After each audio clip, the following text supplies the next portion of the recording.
Hey, my friends, we will be right back to the show. But I have a question for you. Are you struggling with the impact of childhood trauma? Well, know that you're not alone. I'm here to let you know that I'm starting a brand new weekly coaching group that includes a year of life coaching, accountability, support, habit and goal setting, and more. I'm starting a waitlist for the group right now, and I'm only taking a handful of people. And I'll let you know that through this personalized coaching, we'll work together to help you understand how your childhood trauma has shaped your beliefs, behaviors, emotions, and will help you create a roadmap for healing and growth. Right now, you can schedule an absolutely free coaching session with me and get put on the wait list if you go to thinkunbroken.com. My friends, it's your time to turn your trauma into triumph, breakdowns into breakthroughs, and become the hero of your own story. And I'm here to support you in doing that. Just go to thinkunbroken.com to register for a free coaching call with me and to get put on the wait list for the brand new weekly coaching program. We'll be right back to the show. But before we do, I want to tell you about today's sponsor, factormeals.com, where if you go to factormeals.com/unbroken50 and use the code unbroken50, you can get 50% off your first order. That's factormeals.com/unbroken50. If you're like me and you are a person who is busy trying to create a life, heal, work on their health, wealth, and relationships, and not to mention deal with the day-to-days of normal life, you do not have time to be going to the grocery store and trying to figure out what you're going to cook every single day of the week. In fact, one time I did the math and I realized I was spending over 15 hours a week at the grocery store and cooking. When I added Factor, I got to use that time for myself, for my family, for my friends, for my community, and for my business. And so if you're in the place where you need some more support in the kitchen, head to factormeals.com/unbroken50 and use the code unbroken50 to get 50% off. Hey, my friends, we will be right back to the show. But I have a question for you. Are you struggling with the impact of childhood trauma? Well, know that you're not alone. I'm here to let you know that I'm starting a brand new weekly coaching group that includes a year of life coaching, accountability, support, habit and goal setting, and more. I'm starting a waitlist for the group right now, and I'm only taking a handful of people. And I'll let you know that through this personalized coaching, we'll work together to help you understand how your childhood trauma has shaped your beliefs, behaviors, emotions, and will help you create a roadmap for healing and growth. Right now, you can schedule an absolutely free coaching session with me and get put on the wait list if you go to thinkunbroken.com. My friends, it's your time to turn your trauma into triumph, breakdowns into breakthroughs, and become the hero of your own story. And I'm here to support you in doing that. Just go to thinkunbroken.com to register for a free coaching call with me and to get put on the wait list for the brand new weekly coaching program. Hey, what's up, Unbroken Nation? Hope that you're doing well, my friends. Very excited to be back with you another episode with two guests today, both Vanessa Bennett and Dené Logan, who are combined cheaper than therapy. I love these two. It was an absolutely amazing conversation. It was a lightning conversation.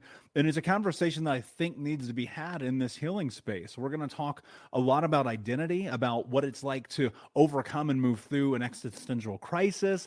We're going to talk about what it means to actually heal. We're going to talk about the impacts of our past and who we are today. And this is just a phenomenal episode. Like, for me, like to be a host of the show and sometimes to sit here and get to have these conversations and to be able to like take in what people are teaching makes me a listener. And so when I'm going through an episode and having a conversation like this, it's really not only enthralling for me, but also it's impactful in this way that makes me feel like, man, there are just other people who get this. We are on the same page. We are growing together. We are creating change together. We are teaching together. We're educating together. And if we can deliver huge value like this to people in the world, we can ultimately do what I believe we all need to do as people, and that's to heal. And to be able to look in the mirror and love yourself and recognize that, yes, we all have flaws. Yes, we're all going to make mistakes. Yes, we're going to do things that are uncharacteristic of who it is that we believe we are, but we can learn and grow and change through that. And instead of being held down and stuck and feeling like there's no plausible way to continue to go forward, we find a way.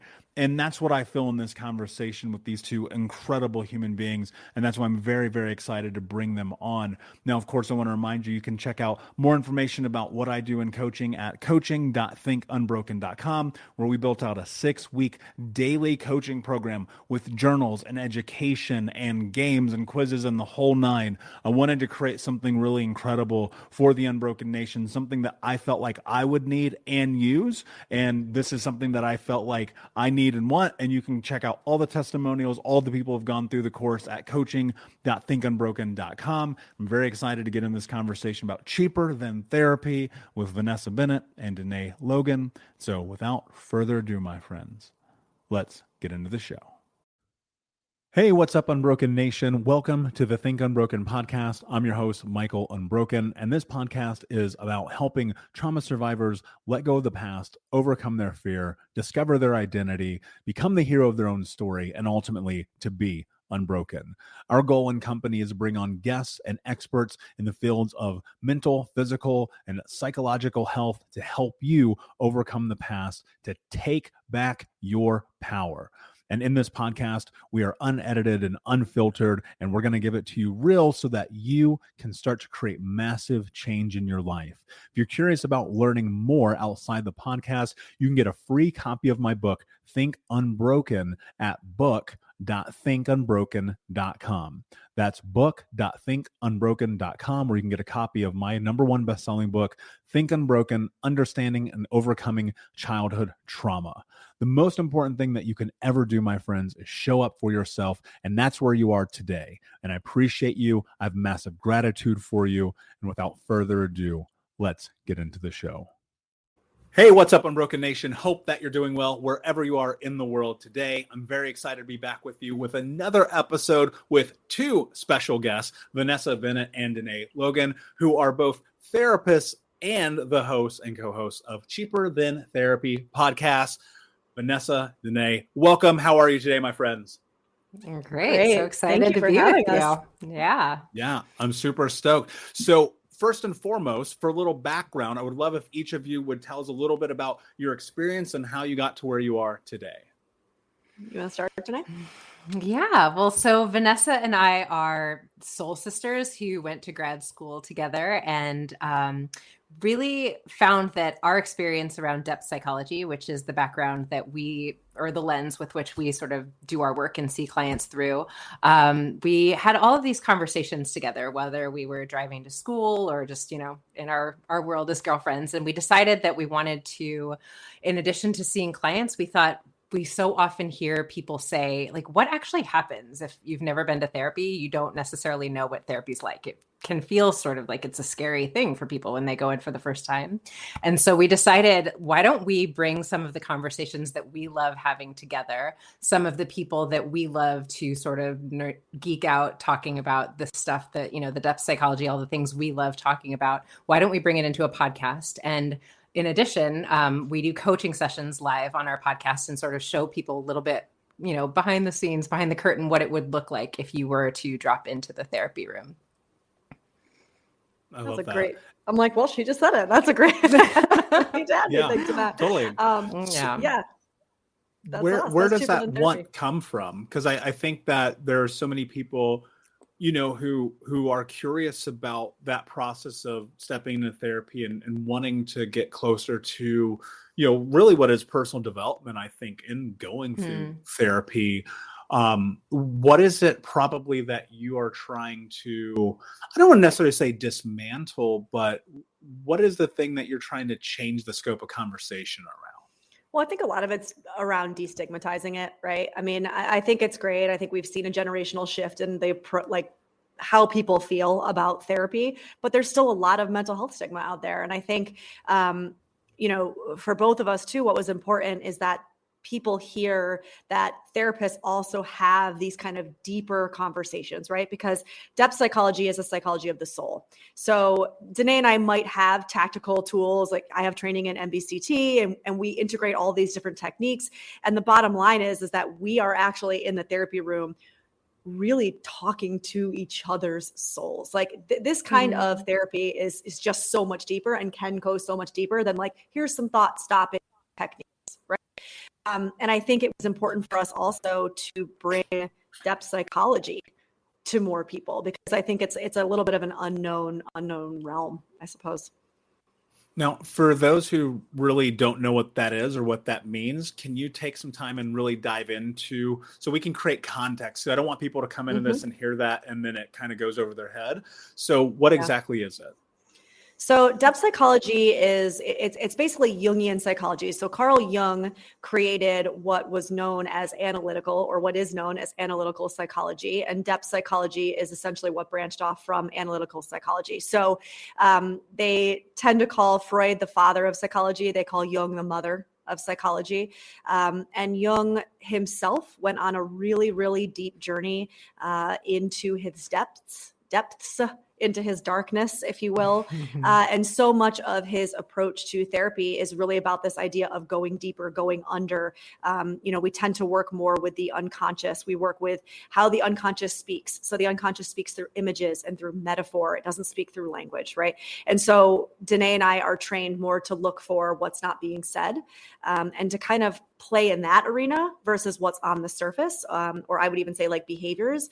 Like I think behavioral change is important, but sometimes it's really like sometimes behavioral work can be a little bit of a Band-Aid on a bullet hole, and that's really important. We've got to stop the bleeding, but once the bleeding has subsided, we've got to get in there and discover what the wound is. Otherwise, it's just going to keep bleeding through.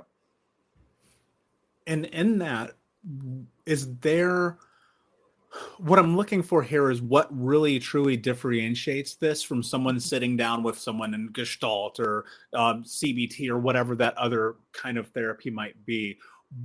Where does this lie in the scope of, I don't want to call it necessarily only practicality, but an impact?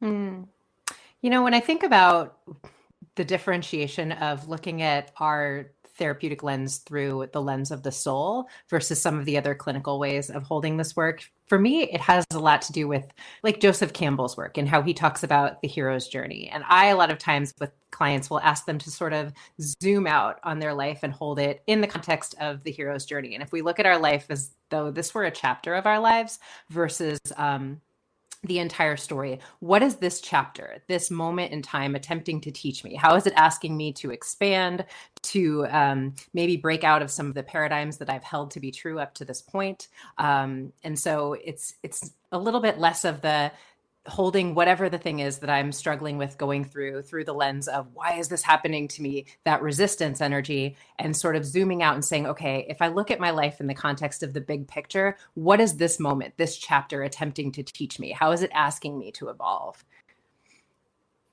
That's really beautiful. And is there, in that, what the immediate thing that comes to mind is people will often look at those moments or those experiences and what am I trying to be taught here? Or what am I learning in this moment? And often beat themselves up. How do you kind of navigate that real time, I'm making meaning of this situation, with helping people reconcile like the reality of like, well, you're supposed to be having this moment? Yeah. Well, I mean, I think a lot of Jung's work is around the collective. And so I think when you put it into the context of the collective of, we work a lot with myth and with story and with archetypes. When you realize that you are not alone, when you realize that there are other roadmaps and other people who have done this before you, and there are archetypal processes that already exist, it can help you understand that there's no reason to beat yourself up because somebody's done this before, right? And there's purpose in this. There's meaning in this. I also don't believe that you have to be in a place of meaning making when you're not in a place of meaning making. I think that comes in different places and different kind of times and points along your journey for everybody. And I'm not a big fan of forcing somebody into making meaning when they're not there yet. Yeah. I think also that, I think we also, through the lens of depth psychology, look as Vanessa was speaking to archetypes and myth. And I think what is beautiful about looking back at the similarities of myths throughout cultures and throughout history is that we can see so much of the ways that we used to do things as collectivist cultures, where we've become very individualistic cultures. So it's a lot like us attempting to navigate life without a real roadmap or with sort of like, this is what this looks like to this life stage. And I think what myth a lot of time offers is you are not alone in the experience that you are going through. Mm-hmm. People have been going through something very similar for centuries. It just, I find a lot of times normalizes the struggles of what it is to be human for so many of us that feel like I'm the only one who has felt this particular way that I'm going through, this particular struggle that I'm grappling with. With the pull towards independence, especially if you are in North America being this really interesting structure that you start to see single family homes and people living in the suburbs and us being less communal, does that in any way like remove or take away from the healing process or the ability to be more human? I think Dené and I would both say yes to that. I mean, go ahead, B. No, I was going to say, I think for me, there's a delay. I'm sorry. Sorry, Michael. There's a delay on my end, so I'm over talking Dené. Dené, go ahead. No, go ahead. I think you're in the So I think that Dené and I talk a lot about the collective and how important it is to find your people, find your team, find your healing community, because we're not meant to do this alone. And we never were meant to do this alone. And this very individualistic culture that we actually live in now is very outside of the norm for our souls, for us as human beings. You know, this isn't actually how we're meant to live. To your point, we're not meant to live in suburbs in these very tiny, nuclear families. We're not meant to not have support, right? The aunties and the uncles and everyone helping raising the children, and elders that I can go to and get, wisdom from, and I can pull from their experience. And we don't have any of that. We've lost it. And so I think as a people, we tend to be very lost because of that. We don't have these markers and this kind of grounding energy of family and community like we used to.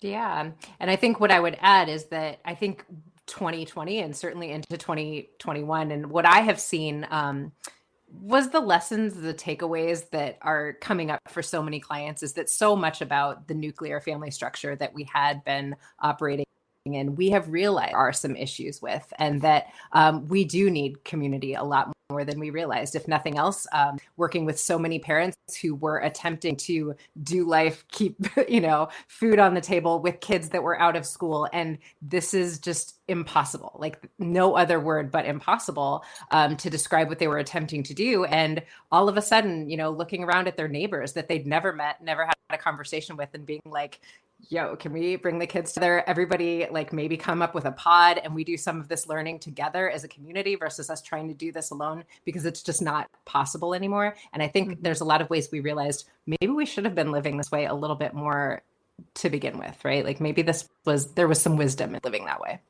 Mm-hmm. Yeah, and that's very fascinating to me, because I feel like there's just this self-ostracization from the world. In general, I was having a conversation with a friend who lives in my building, and it's my best friend actually. And we were talking about the reality where like even our own neighbors, like we cannot communicate with them. We cannot enter. I'm very much the person, like I'm going to say hi to you in the elevator, because I've had these moments where literally a hello has changed my life like 4 years later, right? From a human connection. And I found that being able to connect with people at depth feels far and vastly more difficult than it probably ever has. And I wonder how much of that is really tied in to this system and the structure shifting in a way that people feel like they're supposed to be alone.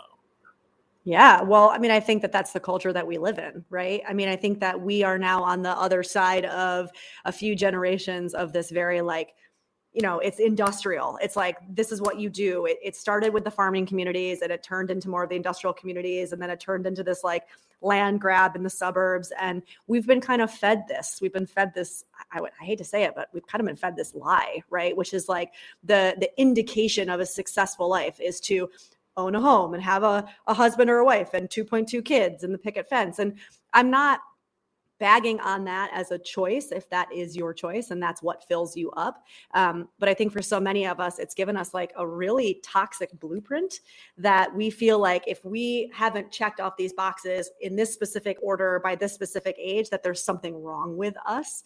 And I would say 50, 75% of the clients that I work with that come to me are having some sort of existential crises around not lining up to where they're supposed to be, right? Like what I want and who I am is not aligning with what I've been told I should be doing or who I should be. And so it throws people into a legit existential crisis. And then here they come, 30, 35, whatever, and they have no sense of self. They have no meaning. They have no purpose.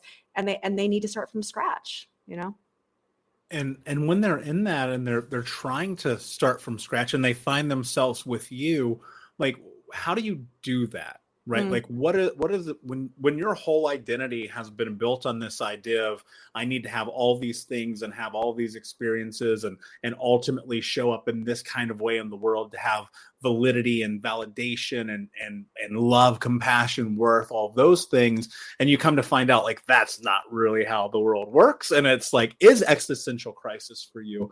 How do you start to rebuild in that? Well, I think a lot of it has to do with what Dené was saying about pulling back. Like, I think a lot of it has to do with pulling back and being able to see the cultural shift and how that actually has impacted how we feel about ourselves and almost like seeing your place in it. And for a lot of people, I was going to pause on that. Okay. For a lot of people, they're actually not even aware of that, right? They have no idea the kind of impact that has actually had on their sense of self, like I said, on their happiness. And so first and foremost, it's actually like restructuring and giving them new lenses to look at things through. And then I think the other thing is helping them rewrite their story, right? So it's helping to reclaim power where they feel like they have none. So many of us, I think, grow up in a very like victim mentality or a victim space. And again, I don't want to blame culture entirely, but I do think that there's a cultural component to that. And so I think rewriting story is really important. I think getting in there and helping them with tangible tools, actually. I mean, this is where I would talk tangible tools around building self-esteem, around building purpose, around being able to say no, around getting to choose what their life is going to look like or not look like. And sometimes it takes a rock bottom to do that. But I think that is, I think the most common scenario I see in therapy. Yeah. And I know one of the things that you both speak on is self-abandonment and in this process. And I'd love for you to not only define that, but to talk about and talk through that process. You want to take that today? Dené, we can't hear you. Hang on. Check your mic. We lost you. She can't check your mic. Check the settings on your mic. She can't hear us either. Weird. Is there a chat? Hey guys.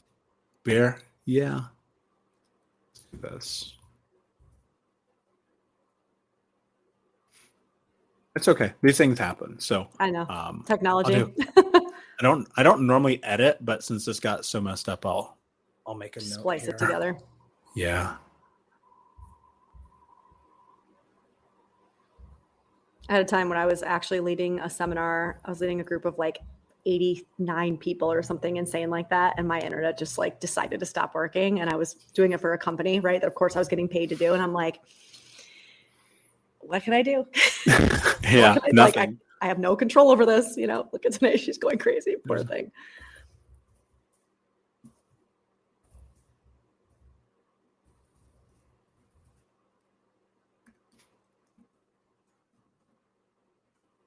Hang on, here's what I'm going to do. Sorry about that. I'm just going to call her real quick.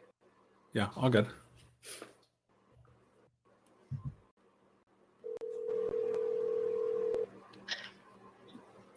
I don't know what to do. My computer is like having a meltdown. Okay, so the settings. Did you go to the settings? Yeah, but it's like melting down. I don't know. It's like the wheel. Oh, the spinning wheel. Did you restart? Is that when you came back in? Huh? Did you restart it? Is that when you came back in? No, I just tried leaving because I couldn't hear any sound. Now it won't let me do anything. So why don't you just restart your computer and then come back in after that? And I can also just keep going and then you can just come back in. Cool. Well, hopefully that'll work. I need to make a note here in your file.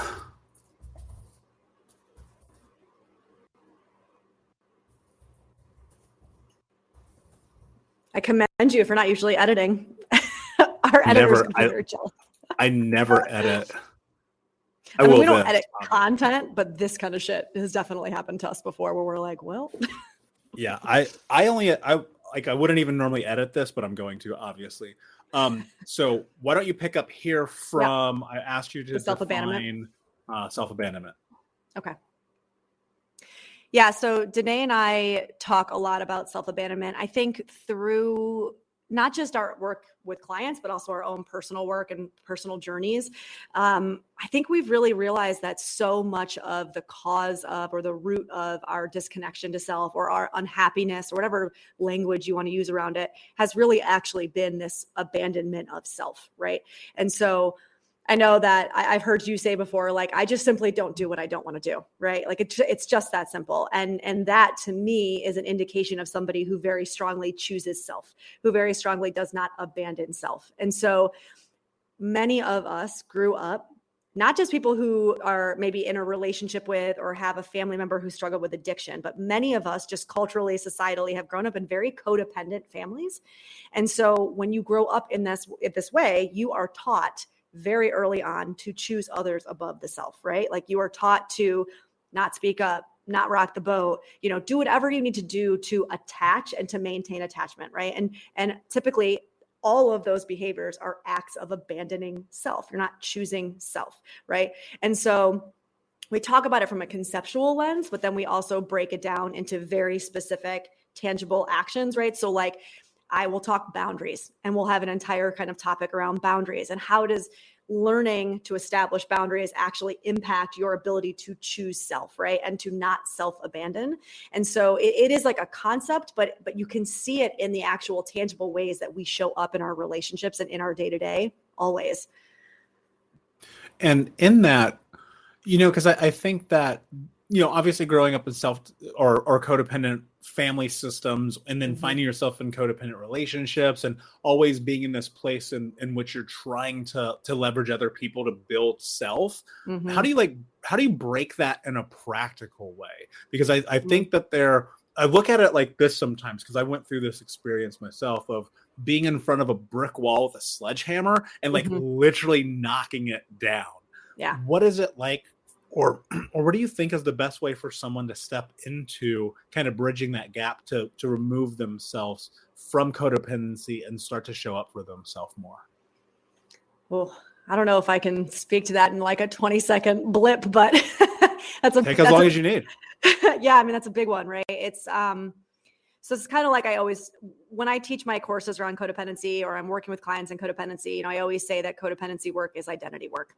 And the bottom line is it's really about micro moments. And I think that's really important for people to understand, because I think that people come into therapy or self-betterment, especially in the beginning, and it can feel very intimidating and very overwhelming. And it's just like, it's big, right? And it's hard. I mean, it is hard. It's hard to choose the self. It actually is easier, at least in the short term, to choose the other versus choosing the self, right? To choose the action that it causes you to feel safe in that moment versus choose yourself in that specific moment, maybe not long term. And so I like to talk about micro moments, right? It's in these individual times where like I have the opportunity I've hit a crossroads. I can either turn right or I can turn left. Turning right would be to do the thing I've always done. So not say no, not establish a boundary. That might feel good temporarily, but I know where that leads. Turning left is doing that thing, right? That thing that makes me so uncomfortable, I want to throw myself off a building legitimately. And knowing that it's going to be that uncomfortable, knowing that I'm going to feel that kind of pain and that kind of panic and that kind of potential abandonment, right? And I'm going to do it anyway. Even though I call it a micro moment, as I'm talking about it, I'm sure you can kind of feel the like, oh my God, that's my option, right? That's what I'm going to feel.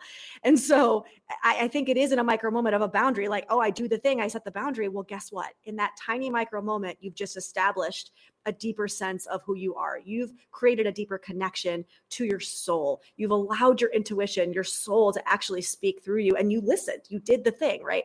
And so if you start compiling all of these micro moments, there does become momentum until at some point you don't even realize that you are setting a boundary, right? It almost like comes so naturally that you're like, man, I can't believe I used to just roll over and not say no all the time. And that point does come, but it takes a while, you know? Yeah, I love that you talked about momentum. I think it's everything ultimately, because today you're always at zero, right? You're always at step one, and people often want to go to step 4,000. And I'm like, you're trying to run a marathon. I'm just trying to put my damn shoes on. Right. You know, and so momentum is everything in this game. And it sounds to me like some aspect of this is also really about reparenting self, right? Mm-hmm. Getting yourself in this position where you're doing that thing that should have been done for you. Would you agree with that? Does that feel true? Yeah. Yeah. I mean, I think a lot of the work around learning to choose the self or learning to not self-abandon is going to be done through reparenting. And so I think that this concept of getting really still and being able to ask the question of yourself, of your inner child, really, what would I have liked to hear in this moment, right? Or in that moment, if you're reflecting, what would I have actually needed from some kind of ideal parent, if one existed? What is that thing that I would have needed in that moment? And then can I give that to myself? Right. And so then you can translate out into the moment by moment. How can I give myself this feeling of security? How can I give myself this feeling of worthiness? Extra credit. How can I actually verbalize and say to my partner, I'm feeling really disconnected from you. And it's kind of sending me into a tizzy. I need to connect. Like, can we sit down and talk tonight? Because that feeling grounded and safe in your relationship is something that's important to you. Amazing, right? So reparenting can be obviously reparenting self, but it can also be done through the close relationships in your life too. We'll be right back, but I wanted to take a quick moment to tell you about the Think Unbroken 6-week trauma healing coaching program. If you go to coaching.thinkunbroken.com, that's coaching.thinkunbroken.com, you can sign up for the 6-week daily Think Unbroken Trauma Healing Coaching Program. In this program, we're going to go over the 6 principles of healing trauma, adaptation, understanding the impacts of trauma, how to become the hero of your own story, what to do next, and ultimately what it means to be unbroken. For more information about this 6-week coaching program, which you can download as an app on your phone and take with you everywhere, no matter where you are in the world, it's interactive. It's built about giving you practical tools that you can use in real time. And if you're ready for what's next in your life, go to coaching.thinkunbroken.com. Again, that's coaching.thinkunbroken.com. Now let's get back to the show. And in that, one of the things that kind of comes to mind is this separation, speaking specifically towards relationships, is this bit of a separation of masculine and feminine identities that people have, and those energies as well, because literally the first thing that came to mind is when someone approaches a partner about, hey, will you come and sit down, have this conversation with me, they immediately either become terrified or go, well, I'm a man and I don't talk. How do you start to step into that energy and allow yourself as both however you identify, but to feel the full range of both masculine and feminine energies? Yeah, I mean, this is something actually that Jung really talked a lot about in his the anima and the animus. And the idea really is that every single human being has energies, right? Or dynamics. It's not that men are masculine, women are feminine, right? And so what's really important is that we have to understand that when we are out of balance in our relationships and we are out of sync in our relationships, usually it's because those energies are out of balance, right? I am too much in my masculine and I'm not enough in my feminine. My ability to receive, my ability to just be, my ability to soften, my ability to be vulnerable. And when I'm too much in my masculine, right, or my feminine rather, I'm the opposite. It's like I'm going too hard into controlling, into containing, into like, it's got to look like this, A plus B equals C. And so there's nothing wrong intrinsically with either side of that spectrum. But what we see happen, especially in couples, is that they get really out of whack. They get really out of balance. And so part of the work that we do as therapists when we're working with these energies is really to help both parties, regardless of sex, understand where are you showing up too intensely in one side or the other? How can you actually lean into or embody more of the other energy? Because when you're both in balance in that way, energetically, your relationship is going to be more in balance. Your relationship, not just the two of culture, our energies are out of balance, you know? And so we have this very patriarchal society that we live in is one that has had so much for so long, this hyper masculine energy. And we are now seeing the kind of negative consequences to that, right? Hundreds and hundreds of years. And now we're kind of facing that reality. Yeah. What are those consequences? Because I think it's often, especially in this society, a very forest for the trees kind of thing. Yeah. So what does that actually look like in the world that we're in right now? No, I mean, I think there's so many ways that shows up.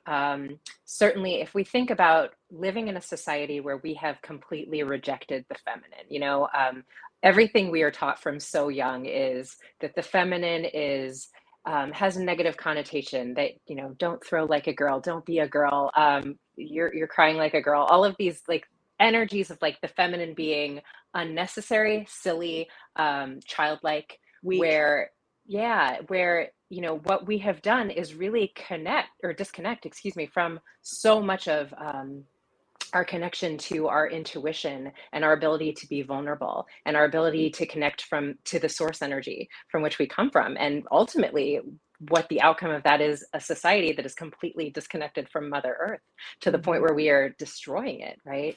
And I think I do a lot of work with couples where I see this show up in that like we don't know how to meet one another because it's like everybody is sort of fighting with each other to be the alpha. Women as a society, I would say collectively, are so much in like really wounded masculine energy because what I believe happened was as we had the rise of the feminist movement, which I mean, we're so grateful for that.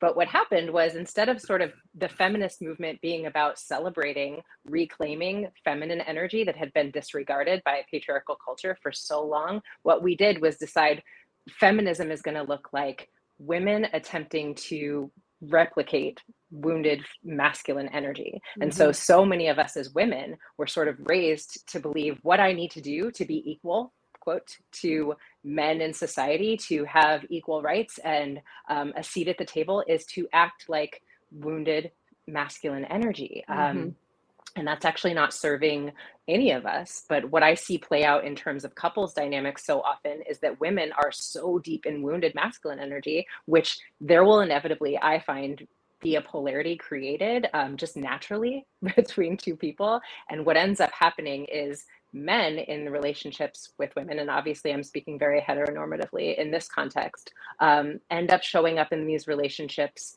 in really wounded feminine energy, which repels the women in their lives. And I found this fascinating once I came to this realization, because, I was married for so many years, not really understanding, like, unable to put my finger on what is the difficulty in our dynamic, what makes it so hard for us to keep this energy of attraction and longing and all of these things that, in healthy polarity we have.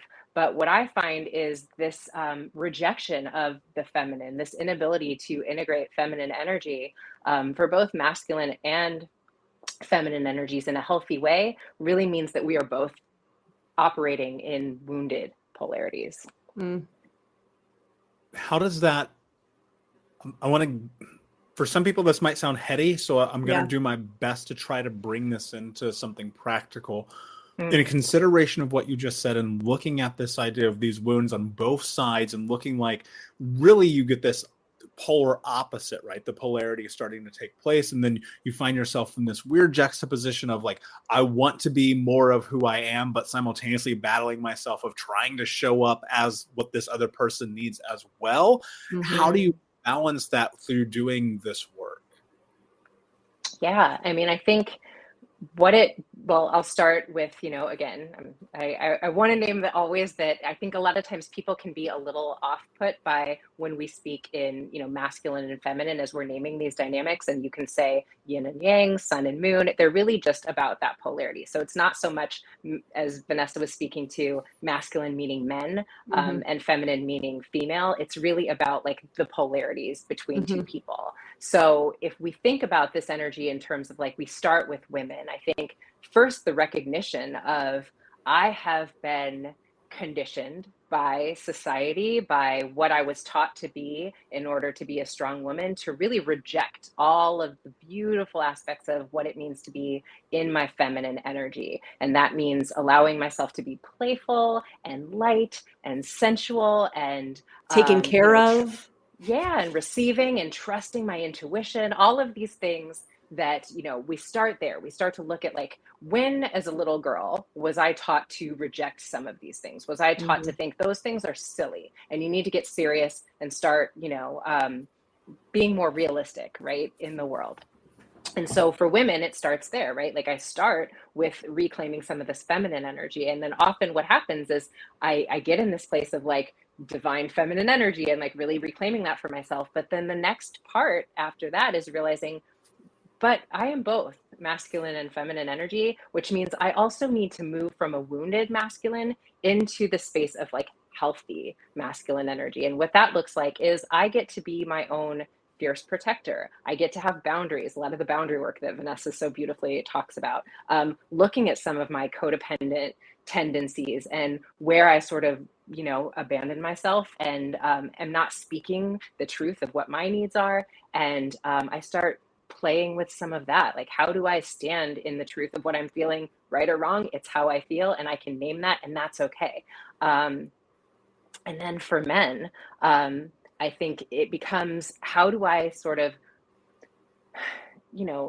create a new version of what it means to be a man? And I think so much of what I work with my male clients on is, how do I start to create a new framework around healthy masculinity, that it's not competitive and, conquering and, just that everything is linear, there's a right and wrong, that I'm afraid all the time that I'm going to lose out on something if I'm not constantly in the space of conquering. But how do I hold space? And how do I be in this space of being the witness, taking in the experience of mentors? How do I, it's so much of like, what is powerful about men's groups is I feel like they bring men back to a space of what used to be the way we lived in collectivist cultures, where the elders would take the men group and they would have rituals for like transitioning them into manhood. Men don't have that anymore. And so they're sort of looking to figures in the public for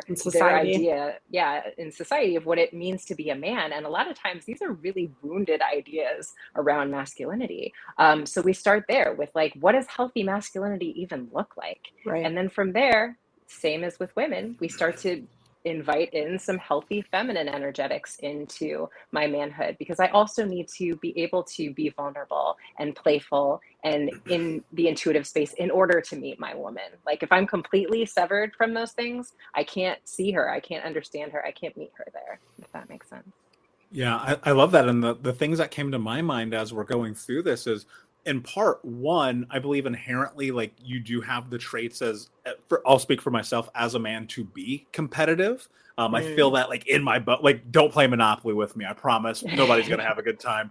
Right. But then I think about partners or women I've had in my life and their want or need almost inherently to feel like they want to be safe or protected by their man. And then we kind of have to get to this place where we have to reconcile that you actually have to put an effort and energy towards creating the shift and the change around the nomenclature of what it is that you determine these things to mean.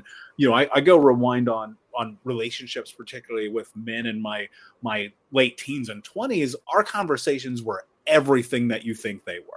right? And there was nothing about bonding over any type of growth. It was never, can we hug? Can we be in connection with each other? And the older I get now, the more information I have, the more I think about the space of the world. I don't want that anywhere near me. And I would have to say, I will speak for men in this conversation. I know that more men want that, but there is this innate fear of the change, in the same way that I even see that shift with women, where it almost feels like, and I don't want to put words in your mouth, and you can speak for yourself freely here, but it almost feels like that need and desire, maybe inherently, to be taken care of or feel protected, we're pushing away from. So it feels like these ideologies are so deeply ingrained societally, and then I start to think about even things about relationship structures and family systems and monogamy and non-monogamy and all these things that come into play, and go, well, where the fuck do you even really start? Yeah. I mean, it's real talk. Yeah, I think it can be so simple. I think I work with so many women around just the simplicity of our ability to receive. So many of us as women were conditioned to recoil at the idea of allowing ourselves to receive anything. That means you're weak. That means you're needy. That, like, there's all kinds of stories we have around what it means to be received. But that is one of the most fundamental, innate desires, ultimately, of the feminine. I mean, think about us anatomically, like the feminine receives from the masculine during connection, right? So it's like returning to like the core of who we are, to allow ourselves to be in some of that energy. So where can I receive, even if it's from a girlfriend? Like, where can I allow myself to be supported in these little bitty ways? It's like this little bit of reprogramming. And Vanessa, do you have any thoughts on that? Yeah, I mean, I think that what I have, well, first I will say that also don't play Monopoly with me, because it won't be fun for anybody either. And so when it comes to the masculine and feminine, I've got a lot of that wounded masculine in me too. But Dené and I have talked about this a lot. I think it comes from upbringing. It comes from being raised in a very like survivalist kind of way. Like we need to survive. Right. And I think a lot of us are raised that way. A lot of us have, nobody gets out of childhood unscarred, right? We all have this kind of bag of trauma that we carry, whether it's capital T or lowercase t, that wires us. And we all live in this same society. We're all swimming in this patriarchal society and structure all the time, right? It's like being a fish and not understanding that you live in water, because how would you understand that, right? And so, yeah, I mean, I don't have much to add to what she said, because she kind of speaks to it so beautifully, other than just to say that I know in my own relationship, I've finally had a realization in my most recent relationship that so much of my healing has been around admitting that I do want to receive, admitting that I do need to also be protected, whereas I'm always the protector, I'm always the giver, and then I walk around resentful as fuck of my relationships, right? And so much of my work in this has been around reclaiming the feminine energy, around needing to receive, and I think my partner has done the same. Like, I think for him, so much of it has been, he's never been in a partnership where a woman has, again, we're talking heteronormatively here, has allowed him or invited him to take care of her, to protect and to provide, not like quote unquote financially, but just like that feeling of provision for who you love. And that feels really uncomfortable for me. Like, as Dené and I are sitting here talking about it, let everybody who's listening be clear. It's not easy for me to get into that space. I feel so uncomfortable and so vulnerable and weak. To use all those words, I do feel that way. And it's the same for him, but it is in those moments where I can say, okay, take a deep breath and allow this, that our relationship changes. And then my relationship with myself changes too. Yeah. And it feels so much to me like in those moments, and same, like going through this deeper scope of understanding who I am, what I want, how I want to exist in the world, asking myself harder questions, being willing to be vulnerable in ways I never have. I think everyone is slightly terrified of the realization that the answer doesn't come until the answer comes. Yeah. Right. And that's a really hard thing. And part of me, there's a quote that I love from the film Matrix, where it says, to deny your impulses is to deny the very thing that makes you human. And I think about that sits with me quite frequently, because we are impulsive as human beings. And I often wonder, are we acting on impulses or ignoring them for our own detriment or to our own benefit. And Yeah. it seems to me like, especially when it comes to there's nothing that makes me feel more bonded to being in connection with another man than having a conversation of vulnerability. And it feels like that is the thing that we often are rejecting, right? And then on the other side of it, that also feels true in connection with women, where it's like, can I have, like, I don't give a fuck about the weather. Like, I don't care. I have an app for that. I can look at it. Great.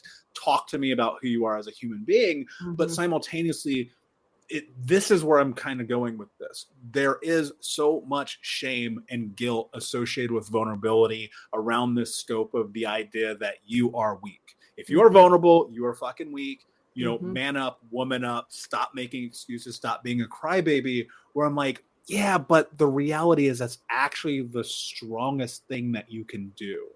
And that terrifies people. That was me basically fucking 12 years old till 27. Being terrified of this idea, like, wait a second, I can be emotional. So when you have people who are, they want to step into this energy, their partners are saying, you don't connect with me because of these things. Where is the beginning of that process to step into vulnerability in a way that will be to your betterment? I mean, I will say, you know, Dené, I would love to hear you answer this, but I think what's coming up for me when you're saying this, Michael, is actually that some of my favorite clients to work with are men, like individual clients are men. And partly it's because by the time they come to me, they are so hungry for this. And the kind of conversations that we have and the way that they allow me to see them is so profound. And it's like, it's so moving on like a cellular level that there is not a single session that I don't leave with my male clients where I don't feel profoundly changed myself. Right. And it's because of that. It's because that it's there. It's in you. It's in all of us. It's just that we have been told it's wrong and it's bad and it's dirty and it's weak and shut it down, shut it out, shut it up. Right. And so the second they have that space to be seen, oh my God, like what a profound shift there really is. But Dené, sorry. I mean, I'm sure you have something to say to that, but that was just something that came up for me is like, what a profound and powerful space it is for me to be able to hold space, I think, for the men that are working on this stuff. Yeah. You know, I feel like the longer I do this work, the more convinced I am that ultimately what our healing ends up being is just like a returning, a homecoming, to our innate nature. I think there are so many ways, whether it is our trauma or our wounds or our defense mechanisms that were there for a very good reason until they are no longer serving us. When we do this work of attempting to heal, what we're really doing is returning to the nature of what feels good, right? Like trusting my wisdom, trusting that if I have a longing, it's there for a reason. And I think when we think about these core dynamics, both masculine and feminine, so much of it is like, there's a lot of ways that and some of this is like what is difficult to talk about because people experience it as like, you're not allowed to say those things, or that feels kind of politically incorrect, or that's taking us back to say those things. But some of these things are just our innate nature.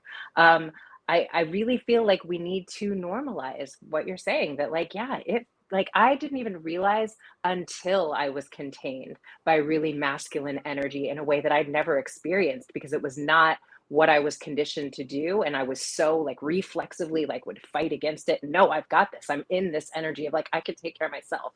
I didn't realize until like really strong masculine energy contained, no, I've got you, that I was like, oh God, like softening back into something that felt so innate within me that I didn't even know it was dormant. I wasn't even aware that that was a part of me. And I find very similar to what Vanessa's speaking to. I find that so many of the men that I work with, they're just like hungry for an opportunity. We teach little boys from so little, shut it down, be a man, stop feeling. Where do those feelings go? They're not gone. It's just like, I'm desperate to allow myself. It's like, animals in the wild, you'll watch them when like something happens and they'll sort of like shake it off and complete the cycle when something, like when they're attacked, right? Like they'll complete the cycle because they know, like instinctively, whatever has just happened needs to move through me on a somatic level. It's the same thing for us as we're coming into the space of healing. We know, like in our body, we're holding all that trauma. We're holding all of the things that we're not feeling. And when we finally allow ourselves to come back into that space of processing and feeling, it's just like the deepest surrender into what somewhere within me I knew I've been hungry for this whole time. If that makes sense. Yeah, that's really beautiful. And what comes to mind in that is just that sense of freedom, right? And that's kind of where I began with using that reference to the Matrix, because it feels like that's where we exist. It's within that scope of showing up authentically as who we are.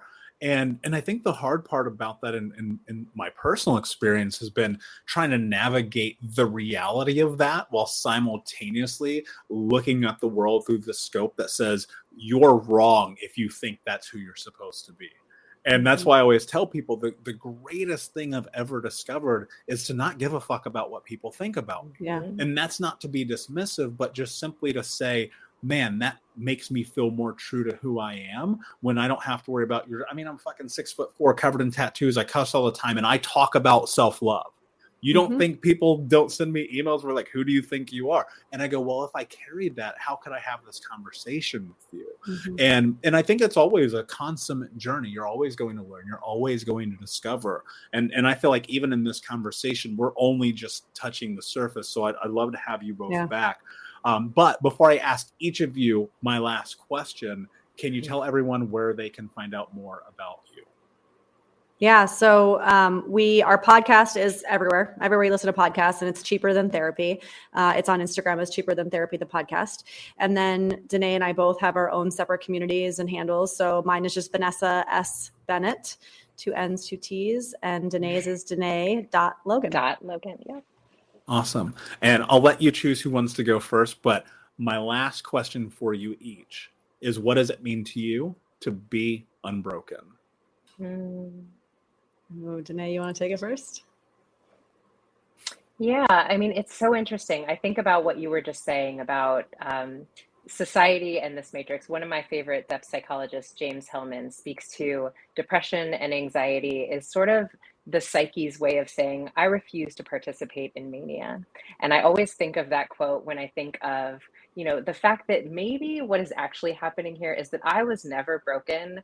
There was this innate response within me to what is maybe a little bit crazy about our society, what is not functioning well in terms of the way that we've been living, the way that we've been meeting one another and interacting relationally. And so I believe that a lot of times our healing comes when we realize we were never broken. This is an experience of being human. That's what we came here to do. I believe this is a life school. And so all of this is for us to learn about ourselves, for us to expand through. But I don't think it's ever a question of us being broken. It's just us navigating this thing called being alive.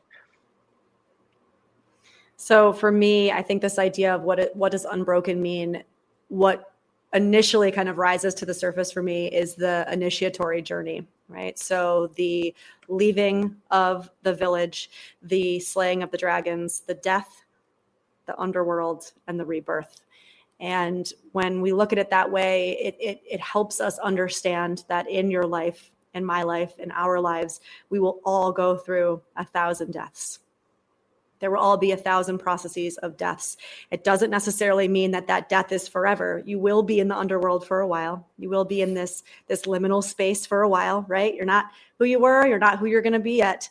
But on the other side of that is the growth, the rebirth, the being able to come back to the village, the changed person, right? And so when I think about being unbroken, I think about how many deaths I've been through and how many underworlds I've seen and walked through, and how many rebirths have been on the other side of that. And so it just is a really helpful context to me every time I experience another death, that there will be another rebirth. Love it. And could not agree more with both of you. Thank you so much for being here, Unbroken Nation. Please like, subscribe, comment, share, tell a friend. And until next time, my friends, be unbroken. I'll see ya. Unbroken Nation, hope that you just got a tremendous amount of value from today's episode. I want to know what you think. Please do me a favor and review, rate, and share the episode with 3 friends on social media today. It would mean the world if you did, because ultimately at the end of the day, creating community and connection is how we heal generational trauma in the world. And I need your help to do that, Unbroken Nation. So if you're on iTunes or Spotify or wherever you are, please like, comment, share, review. I want to know not only what you like about the show, but how I can make the show better, how I can make this further about helping you on your healing journey. So do me a favor. And when you do, shoot me a screenshot of you making the review to my DM at Michael Unbroken on Instagram so that I can have a conversation with you, say hi, and more importantly, so I can share it with the Unbroken Nation. Thank you so much, my friend. Hey, my friends, we will be right back to the show. But I have a question for you. Are you struggling with the impact of childhood trauma?